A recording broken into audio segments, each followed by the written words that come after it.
Welcome back, everybody. It is time for Miami Marlins franchise Season 2 to finally begin. This is where these series begin to get really interesting. Now that we've made some moves and have begun the process of reshaping the worst team in Season 1 of the franchise, now we see the steps we can make and the steps we still have to take going forward. We are trying to build off of a 51 and 111 loss season. We were 10 games worse than any other team in the major leagues. Now, I have yet to simulate us past spring training, but I do want to point out this team has been awesome throughout the spring. The offense has been producing. Maybe our coaching staff is making a difference. I have no idea. But we have been one of the top producing offenses in these exhibition games that ultimately don't count. Jonah Bride just had a really good spring, hitting 5 homers and 18 RBIs. But let's talk about some of the newcomers on this team. We did not make any blockbuster additions during the offseason, but I did make some changes. Lamont Wade Jr. was first brought in as our biggest free agent addition. He is going to make $7.6 million this year with great contact skills and really good discipline. He should help us boost what was the league worst on base percentage last season and be a good DH that may have some trade value. But the moves that I think have a chance to really pay off in a big way are moves like signing 27-year-old Esteury Ruiz, who gives us elite speed, one of the league's best base stealing threats as he stole 67 bases just in 2023. Offensively, there are some holes in his game, but he has good contact skills, high plate vision, and at 27 years old, I could see him turning his career back around. And then we consider, what about the leaps that a lot of these players are capable of taking? Agustin Ramirez is about to enter his first season as our full-time starting catcher, and he has, I think, an all-star caliber ceiling legitimately. Last year he posted 7 homers in his first 150 at-bats, and I think he gave us a good launching point for his career. I also think this ends up being a really key year in the franchise for players like Griffin Conine, who are already near their potential at age 28.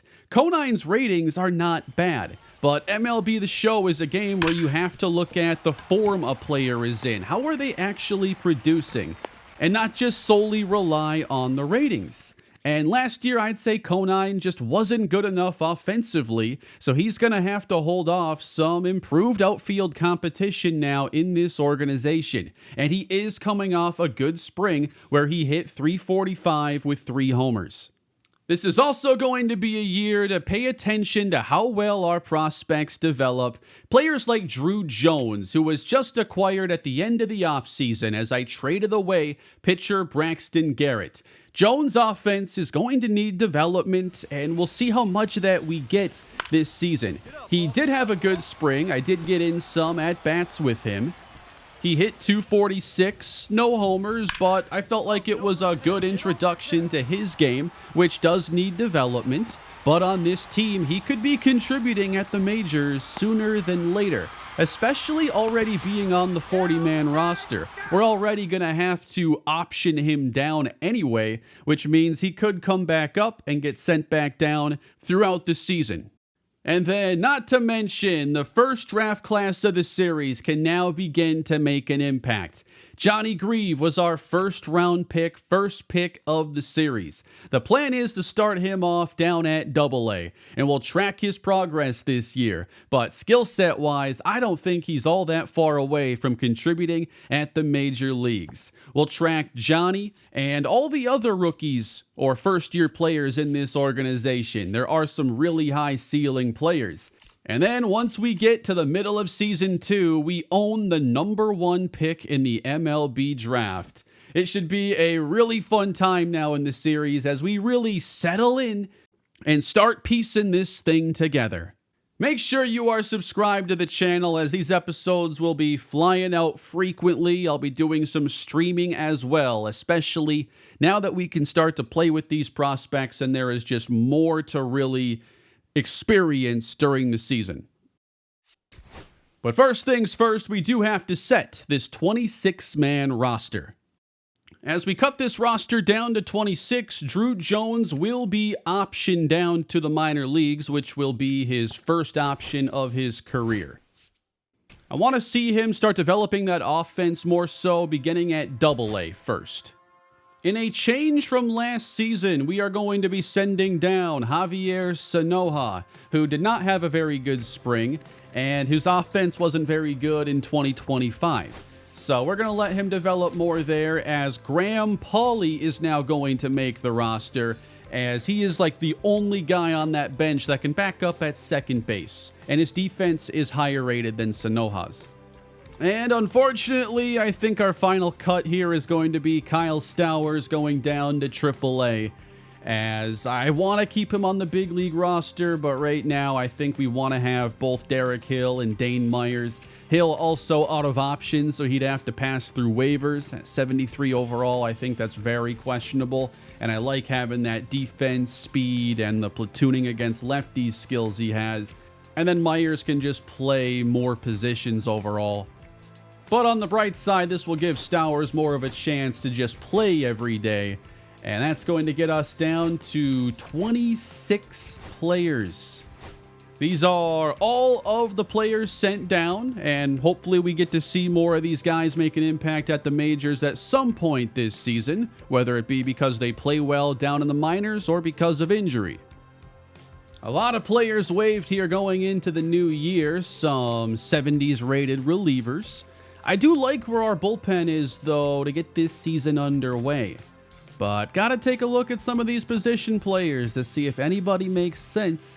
I think like a bench infielder I would have some interest in. But I'd like somebody who can still develop a little bit at the same time, and we're not really seeing anybody under 30 waived. I have set up all 3 levels, and we are ready for opening day. We are taking on the Texas Rangers, who have traded for Shota Imanaga. That's our matchup on opening day. So we're going to break out our left-handed lineup then in this case, where Griffin Conine, Esteury Ruiz are not necessary everyday starters here, but Xavier Edwards, Lamont Wade, Jonah Bride, Connor Norby. How's that for 1 through 4? Is that a little bit better than last year? I might actually get Ruiz in the opening day lineup, though. I did want to have him out there today. And here is a look at our starting rotation now, as Yuri Perez is going to be the opening day starter for the Marlins at 85 overall. Sandy Alcantara follows, Edward Cabrera, Ryan Weathers, and Max Meyer make up the rotation. And I'm cautiously optimistic about this bullpen. The players that are here mostly posted good numbers last season. Some had limited innings, but I think we have some guys here that can make things a lot better. Just having a healthy team, Andrew Nardi back. We did pick up Emilio Pagan in the offseason just to shore up this closing role, as we blew a ton of saves last season. And then I am giving a shot here to Dylan Coleman, a Rule 5 pickup, who's going to have to show that he deserves to stay on the roster, as we have some players down at AAA that could push for that spot. And before we get started, here are the top prospects now in baseball. And the Angels have number 1 prospect Jason Sellers, a 70 overall starting pitcher. I'm hoping we see more of these players that are actually close to the show being ranked among the top prospects, and that mostly seems to be the case here. That falls off with Jared Dell, who is years away from his chance, but mostly here we see 2026 ETAs. And yeah, I don't know what these prospect trades are that we're seeing with like Walker Jenkins now with the White Sox. That is a horrifying thought as a Twins fan. But down here you get to Johnny Grieve, Nelson Aiden, 20 and 21 respectively. Andreas Ruiz checks in at 36. Starlin Caba, 44. Noble Meyer, 48. We have a lot of top 100 guys, and we should see some debuts this season. And I'm excited to see what these guys can do now as this franchise really gets going. Organizationally, these are the top prospects. A lot of these guys, 2026 ETA. We'll see if that's how things end up playing out. But it's time for some baseball again. We've made it to opening day of Season 2. Hoping for a great season this year. And that doesn't mean, chasing the postseason necessarily. But to see this team start to take some steps and come together with the development of this roster. And let's get the first of 162 underway. Shota Imanaga is the Rangers' opening day starter. And here is Xavier Edwards, who hit .313 last season. And he'll get us started against the lefty. Down and in, a sweeper, ball 1. And a base hit is drilled into center field. Xavier Edwards off to a great 2026 start. And here is one of the newest Miami Marlins, Lamont Wade Jr. Contact first, high walk rate hitter. If we can get similar numbers to what he posted last year, I'll be really happy. And he skies this one into center field. And that's going to be caught. Jonah Bride was our lone all-star last season. How does he build upon a 30-plus home run year where he put up really strong numbers? And we had the Twins offering us multiple trades to try to bring him in. I'm expecting more teams to try and pry away Jonah Bride. Just ahead of the curveball, Imanaga left that one over the plate. See, Bride is one of those examples of potential players that you really can't just overlook because they don't have an A or B next to their name. You can still get high-level all-star production. That's a drive that won't have the carry and is caught in left. And Connor Norby, 27 home runs hit last season, 82 RBIs.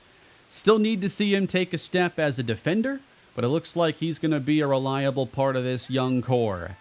2 gone. Just ahead of that splitter to fall behind. Waiting on the projected win totals to come up down below. I want to see what they predict for us this year. As Imanaga misses inside. And the 12-6 gets him. And the Marlins come up empty. We waited a long time for Yuri Perez to debut last season. And the results were very shaky.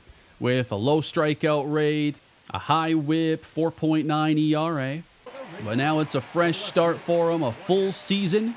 And still one of the youngest, most high upside players we have. Wyatt Langford takes a strike at 98. Here's Perez, 1-2. He got him on the 12-6 curveball. His first punch-out of 2026. Now a fly ball and Ruiz out in center. Certainly has the range to get to some tough ones. This one, not all that difficult.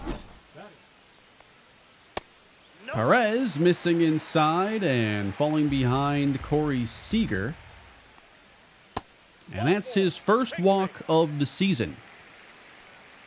Kyle Higashioka next, taking the slider inside. Man, those were some good numbers last year he posted. 26 homers, 80 RBIs. We're getting some win total predictions now down below. We'll wait for our turn to come up. High fastball at 98, laid off.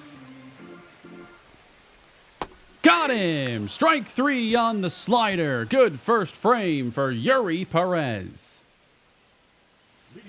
I want to see us start to figure some things out in the outfield, though. That was definitely one of the weakest parts of this organization when we got the series underway.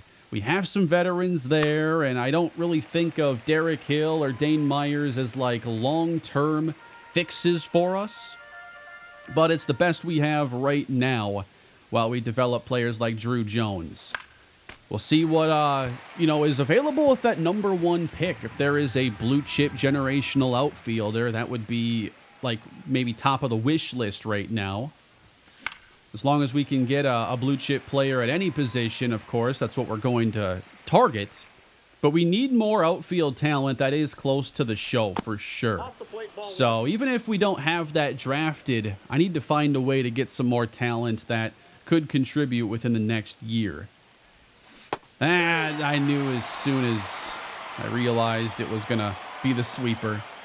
We also need Otto Lopez to do a better job at the plate this year. His average and on-base numbers were dropped off in 2025. And we do have our top draft pick now who will be on his road to perhaps becoming the next everyday second baseman. Now we have Lopez playing every day at short. Kaba is also his big competition there, but he's still probably a little ways out. It's a quick 1-2-3 second. And former Marlin now, Jake Berger.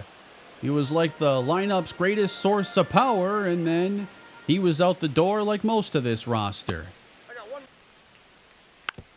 And a weak hit on the slider, and Norby throws across. Swing and miss on the curve. Feels like Perez has all of his pitches dialed in here early. Josh Young will fly one now for Sanchez. That'll test his range, and he runs it down. Perez was able to get the first two relatively easy in both innings, and then gives up a walk in each frame. But we get ahead of Marcus Semien, and that is going to be strike three looking. Very similar innings for Yuri Perez. And now the first opening day start for Augustin Ramirez. Ramirez 2-2. And he squares one up and belts the sweeper into the gap. And this is going to contain it with that unfortunate right center alley. And it's our first extra base hit of the year for Ramirez. Kind of just better off sitting on the off speed here with Imanaga. He's throwing a lot of it. And it's easy to get caught on the wrong side of it when you're looking fastball. And so Esteury Ruiz on the first pitch flies to center. If roles were reversed here, he might be the one tagging from second. In this case, we hold. A lot of things we got to improve at this year. And I made sure in my notes this year, as Edwards just hits it foul, I am keeping track of not just our rankings at the end of the year in categories like runs scored, home runs, and others. Into center, dropping in a base hit, sending home Ramirez. He slides in safely. Xavier Edwards is 2 for 2 and cashes in with the first RBI of the season. But I am keeping track of our rankings and the raw numbers when it comes to runs scored, ERA, on-base percentage. I'll have a lot of numbers to compare throughout the year then. Oh, and we're running here, and way, that is unbelievably unlucky. Are you kidding me? That takes me back to playing Super Mega Baseball. I did that 1,000 times in that game. Perez has a walk in each of the first 2 innings and gets Carter to offer here at the curve. Another payoff pitch. This is a fastball down the middle, strike 3.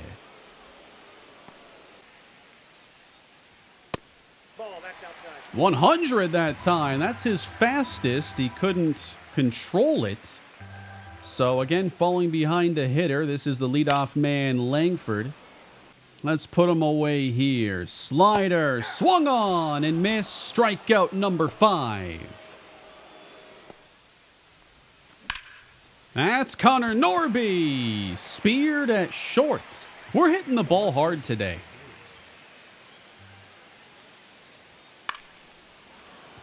Another 100-mile-per-hour fastball. First time I think I've seen that from Perez here in this game. 2-2 on Seager, and he is out in front. Sure pitching like an ace here on opening day. Perez absolutely dialed in. It just feels like we have so many options to get these guys out right now. All the pitches are working. 99 on the heater there.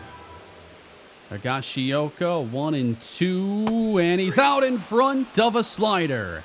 Perez picks up number 7. And next we try to get Jake Berger. And the 0-2 fastball clips the corner. That is strike 3 looking. 8 strikeouts through 4. Imanaga continues to be really tough here into the 5th.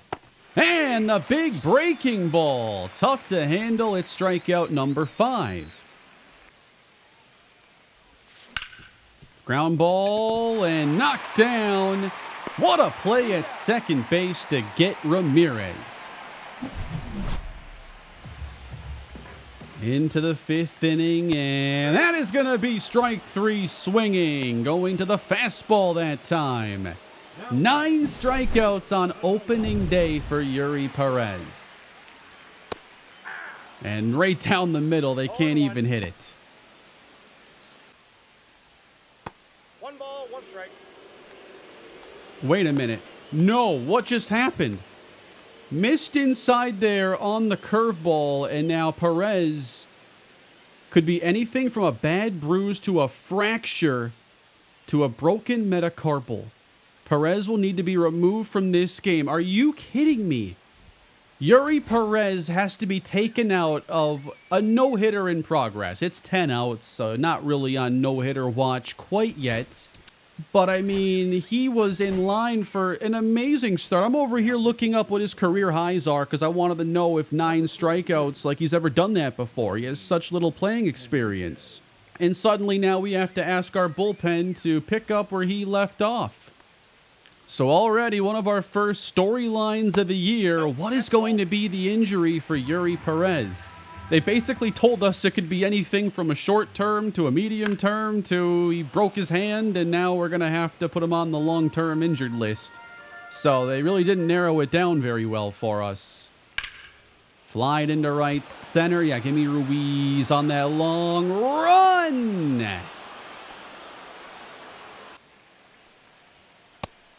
'96 on the heater from Ronnie Enriquez.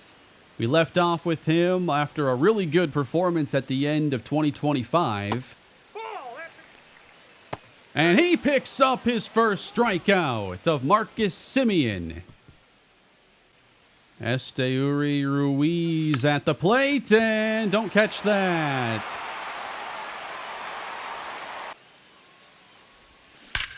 And that's a drive from Edwards, and that will be caught. But he has put good contact on the ball in all 3 trips.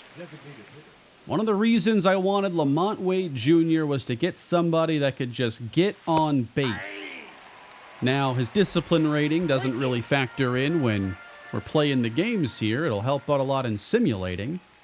But here, 3-2. It's going to be called. What do you guys think about this feature here? Maybe like we just stop warming up bullpen arms and we go to this auto bullpen warm-up feature. I think it's on by default. I guess I've been having it off for now, but you can let me know what you think for the series. Maybe it's just kind of a thing we don't need, especially when I like to do critical situations and they can put your bullpen in a tough spot there by not warming up the right guys or, in some cases, anybody. Evan Carter fishing outside and coming up empty. And the Rangers just not able to put together very good at-bats. We're not even seeing a lot of deep counts with fouls and eventually getting their pitch. You know, typically in every at-bat, you're going to get at least one pitch and sometimes only one pitch that you can really do something with. I think the Rangers have been waiting for that pitch all game. And it's not coming here. Attempting to reach on the strikeout, and he beat it out. They have a base runner thanks to Wyatt Langford's hustle. And he's taken off first pitch, swiping second. So the Rangers have a runner in scoring position without a hit. Busted bat. Edwards has it. And now a line drive into center. Corey Seager breaks up the no-hitter. I maybe should have brought in a fresh arm there. Maybe that was the time for the lefty-lefty matchup. He's not low on energy by any stretch, but let's get a fresh arm in there now. Anthony Bender. So is that technically an earned run when a guy reaches on a strikeout? It's kind of unlucky. I just checked, it is not earned. So the Rangers do tie it up. They break up the no-hitter. Got ourselves kind of a fresh game now. And now a soft line drive into left field. Derek Hill tested. That's offline, and the Rangers take the lead. A soft single from Kyle Higashioka. And now pitching to Jake Berger. 3-2. Got him on the sweeper, and we're out of the 6th. But one run is not going to do it for us today. There's your starter comparison today. Man, I can't believe Perez goes down like that. Imanaga, 6 strikeouts in 6 innings and plenty of gas in the tank. Third trip through the order, though, against our best hitters. Line drive, right center, and that'll split the gap. First hit for Jonah Bride, who will hustle his way into second base. And that'll do it for Shota Imanaga on opening day. Rangers go into their bullpen, and righty Josh Spores. Missing the first 2 to Connor Norby. Runner in scoring position, 2-0 to the cleanup man. Spores misses. Any chance we get one down the middle here? I'll let him have that. And a fly ball. And I don't know about tagging on this. We're going to hold. You know, I'm starting to get a flashback to testing Adolis Garcia in the past. I'm glad I didn't do it this time. I think we make a change here. One guy who needs to really prove his worth to the team this year is Griffin Conine, and we're going to get our platoon advantage now and see if Griffin can start 2026 off on a better note. In the air, left field, and he's out. Only 74 off the bat. And that's something I noticed in his at-bats last year is the exit velo is just not there. The inning left up to Otto Lopez. In the air, right field, and dropping as Bride is waved the whole way, and he's in there. A tie game on the Otto Lopez bloop single. And we have ourselves a fun opening day matchup. Sanchez now, ripped down the line, deep right, it is off the wall. We're heading home, Lopez, he will score, and in with the triple, Jesus Sanchez. I thought that was gonna be out, but we'll take a rocketed triple instead. Nearly got all of it, and the way that wall is slanted, man, it plays to the pull hitter's advantage. Luckily, though, we were all gas on that hit. Ooh, that one could have been the home run I thought we were about to have. That sounded good. Ramirez, right field, not enough. Well, what a great inning for the Marlins. A couple big 2-out hits. A Jonah Bride double. Are you buying into this team now, guys? Emilio Pagan was one of our biggest off-season additions. I would love to set him up for an opening day save. We're bottom 7. Ground ball base hit from Josh Young. I'm already not liking some of these pitches from Tinoco. Slider missed.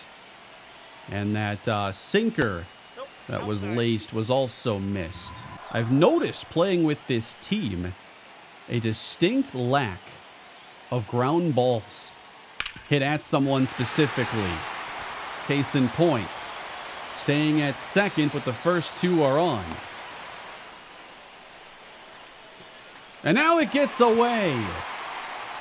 A couple of these have gotten by Ramirez, and I wonder if this is just a young catcher who might not block as many pitches as others, because this was not spiked, and he wasn't really close to making a play on it.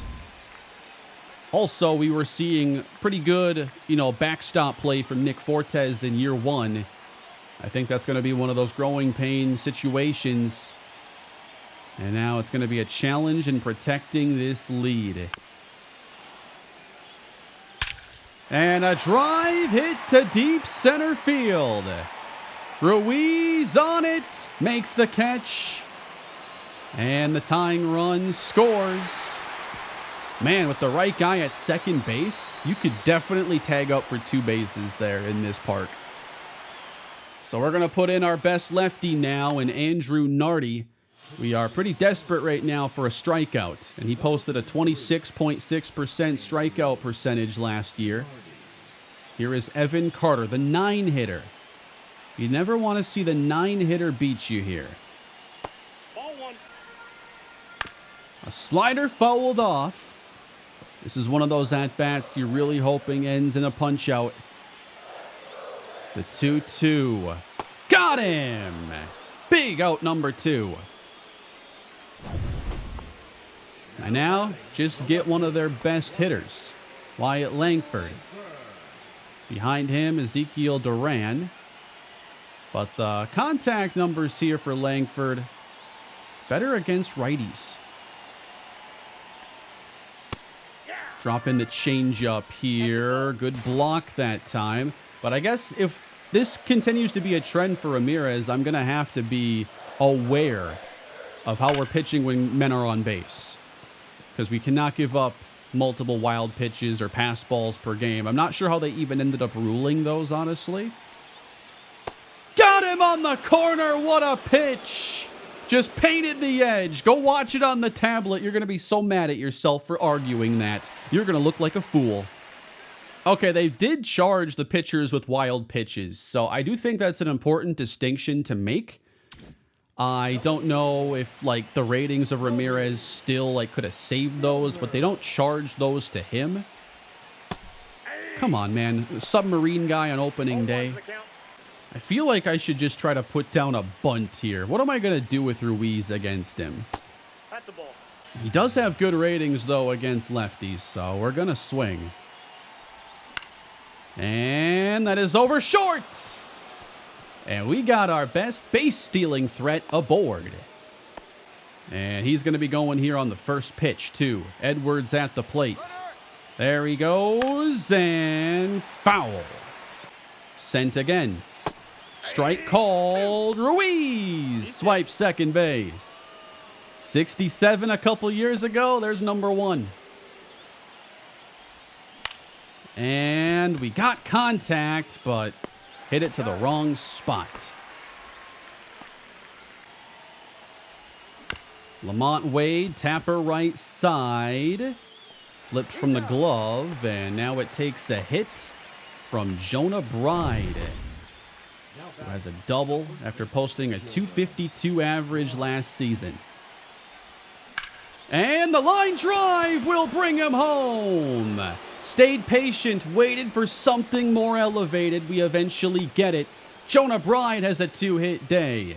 And again is a part of us retaking the lead. Norby fouls back the sinker as we fall behind 1-2.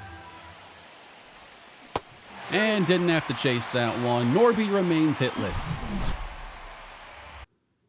But what a job by Jonah Bride, showing off that all-star caliber hitting that gave him a very big breakout in 2025. Now, can we have a cleaner 8th inning? We've been trading this lead back and forth. Who wants it? Another roller through the middle. I'm telling you, our infielders, don't get any practice. I wanted to keep Nardi in, though, through the Seager at-bat. But now the go-ahead run on. And a 3-0 count. That's unlucky. A walk puts 2 on. And they put in Leody Taveras. And we're going to make a move. And the man I had warming up is our Rule 5 pickup, Dylan Coleman, who has made 97 career appearances, but hasn't played much since 2023. Don't look at his 8.84 ERA that year. He is going to try to prove that he can be a part of this bullpen. He was the #1 overall pick in the Rule 5 draft. If he can get a ground ball hit at somebody, I will be elated. Good slurve there to Higashioka. And the cutter for strike 2. Hit to Edwards. It's 1 and 2. Big double play forced, and now just need one more, Dylan. Jake Berger, the former Marlin. You know I love a good revenge game spot. Berger. Berger to Bride. Little bobble. Coleman is there. And Rule 5 pickup Dylan Coleman gets us through the 8th. 55. What a game we're getting on opening day, everybody. If you're enjoying the action, please leave a like on the video. That's a ball. Subscribe to the channel. And let me know what you're thinking of this team here in year 2. What are your expectations? What would be a successful season for you? Ooh, a little bit in front of it. I got a ball. For me, I'd like to see sub 100 losses. And I'd like to see significant improvement to runs scored, on base, and runs allowed. I think we have the talent to get there. And it can take a huge leap if we have these young players start to more flesh out their skill sets. Conine slicing. It is foul. That's a foul ball. Now he taps it to the right side. And he's out.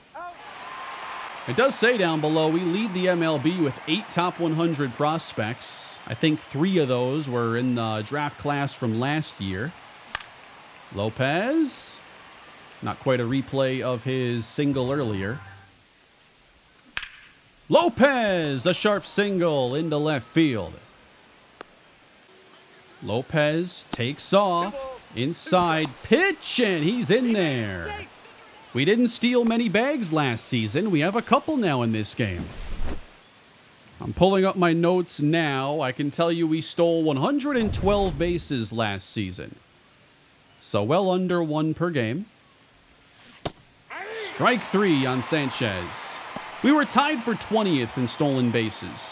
So still below average, but I think that if we're going to make this build work, if we're going to work with this budget, you know, you have to get some value on the fringes. I think you need to be a good base stealing team and do the little things right. And that is going to bring an end to the top of the 9th. And we are set up with a 1-run lead for one of our free agent acquisitions in reliever Emilio Pagan. 40 for 45 on save attempts last year. We were 27th in blown saves, blowing 28 of them a year ago. I think it's considered a blown save as long as reliever is just giving up a lead at any point. That doesn't mean our closer blew that many. But still, when you can look at these stats from more of a ranking standpoint, we were 27th in blown saves. So that's going to be bad no matter what. 6, 7, 8 hitters for the Rangers, whose best source of offense has been these sharp ground ball singles right up the middle. Pagan, 2-2, popped up. And all-star Jonah Bride has it measured and makes the catch. Here is Adolis Garcia. And he chases a low fastball, evening this count. Flied, right field, Sanchez is not able to run it down. And that is a ground rule double. Just kept on carrying. So the tying run on. 8 and 9 hitters now due with Marcus Semien hitting low in the order. And weakly chopped. It's Norby. Good throw to Bride. And the game is now on outfielder Evan Carter. He has struck out in all 3 of his at-bats today. Good cutter. Up and in. Splitter caught a lot of the plates, but it's strike 2. And the Fish have won it on opening day. Pagan on a cutter strikes out Carter a 4th time. Miami with an exciting opening day victory. They are above 500 for the first time in a long while. And we did it while losing our ace pitcher midway through the game. And having to retake the lead on a couple occasions. It was a fun back and forth game. That is a really exciting way to start Season 2. Good contributions from some of the newcomers, along with some of the players we're counting on most. Guys like Jonah Bride and Jesus Sanchez had 2 of our biggest hits. Esteury Ruiz was able to get on and steal a bag and score. 9 hits overall, 8 strikeouts. We had 3 extra base hits and managed to put together some offense here without the long ball. I love it. 2 doubles, a triple, 2 stolen bases. And then 16 strikeouts for our staff today. 9 of those for Yuri Perez. And now we've got to see, what is the injury for Yuri Perez? Will this be something that keeps him out for a short time, or is this a major injury? Well, we didn't get any kind of notification. It must have just been a bruise or something. Nothing major. The Marlins victorious, and we don't lose our ace pitcher to an injury. One thing I also wanted to point out, in case you missed this from the offseason, our payroll. So in Season 1, our player salaries accounted for $60 million, and this year they account for $88. Pretty big jump just percentage-wise in our overall payroll. Still relatively low. But we did hand out a lot of arbitration salaries this year, and some of those, went up to 5.3, like in the case of Jesus Sanchez. New money in the form of Wade and Pagan, that's going to be close to 14 million of that rise. And before I end this first episode of Year 2, how about some bonus action with one of our top prospects down at the AAA level? We are giving Noble Meyer the first start of the season. And I'm waiting to see when the right time to make his major league debut will be. Meyer was a first rounder in 2023. He throws a mid-90s fastball, throws a 2-seamer, slider, and changeup. With 63 K per 9, I'm expecting him to develop into a pretty good overall strikeout pitcher. Now let's go take this down to AAA with the Jumbo Shrimp of Jacksonville. So that fastball can have a range of 92 to 97, it says. 95 on the initial here. Flipped into left field. It is twisting foul and unable to get there, Kyle Stowers. Let's see if he can lay off of this here. The 2-2 changeup is called strike 3. I like to spend a lot more time in this season on the prospects. So you're going to see player lock games, and when I get on to stream, that's when I think it'd be fun to even do some full minor league games at times.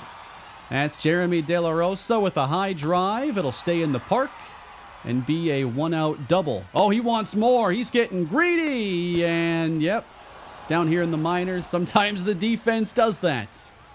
They are not as fundamentally sound as they are at the majors.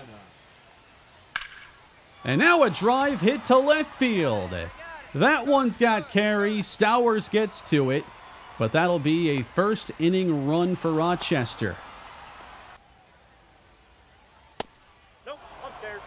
Seeing Meyer miss with 3 straight fastballs here in the second inning.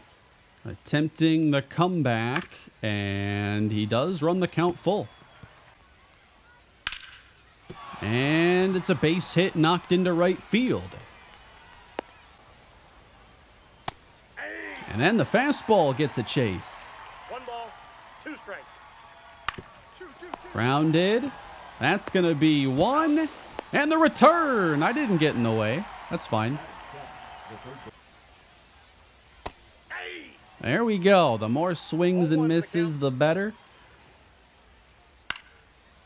There's going to have to be a domino to fall, though, because he can't take over a spot in the rotation without taking it from somebody.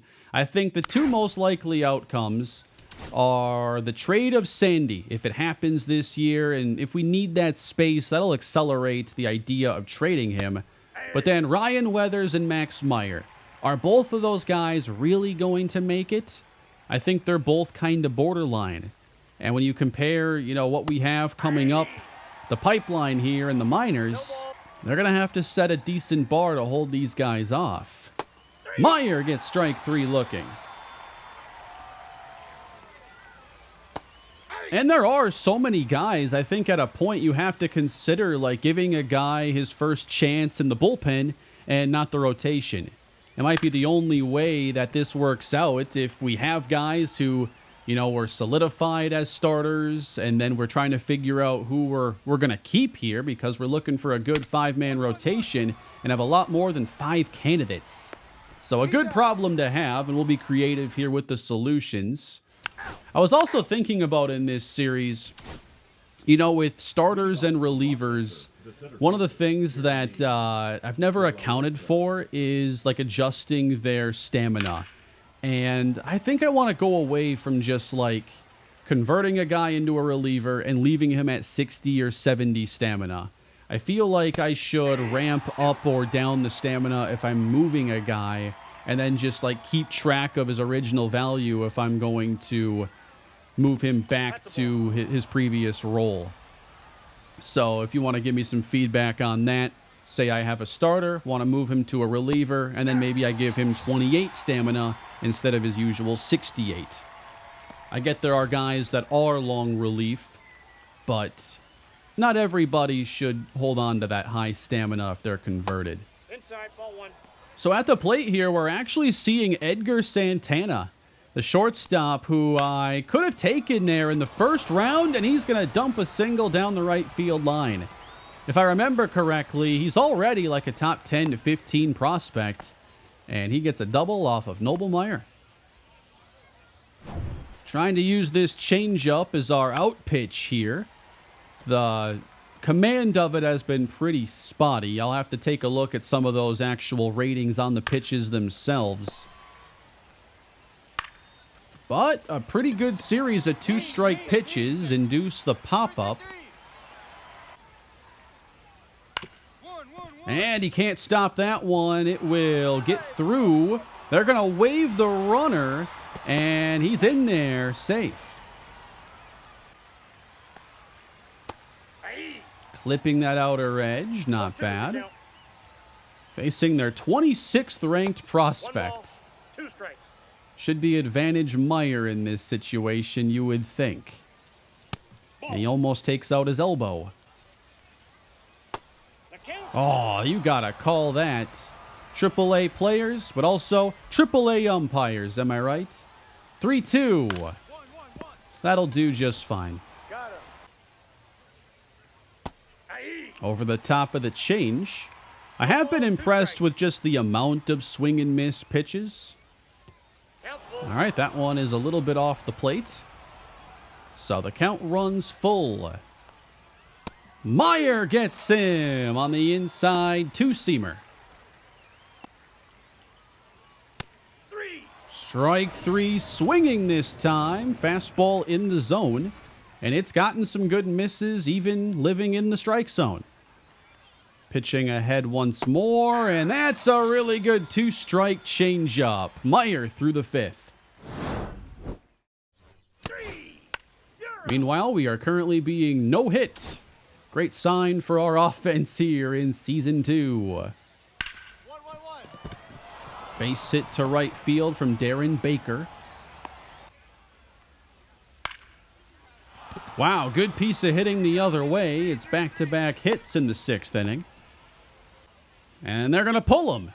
I wanted to get that matchup against the good shortstop again. We're not going to have it. Overall, I think a really good showing for Noble Meyer. But it looks like Rochester wins this game. Just tell me we got a hit at least. And we did, but still lose and gave up 4 runs once he got taken out. So he's going to get charged 4 earned and 5. Struck out 6. No walks, and there weren't really a lot of close calls there either. Maybe a few too many 4-seam fastballs thrown here in this game. But that's where Noble Meyer is here in Season 2. He is getting closer, but a patient approach is still the right one, I believe. Next time, we'll get further into Season 1 and begin to talk about scouting and what our focus is going to be this season. Hope you guys enjoyed the start of Season 2 in the Marlins franchise, and there is a whole lot more on the way. Remember to check out the Marlins franchise playlist I always link down below if you miss any episodes or just want to know where it's all organized. I try to keep that all up to date. But that is going to do it for today. Take care, everybody, and I'll see you in the next one.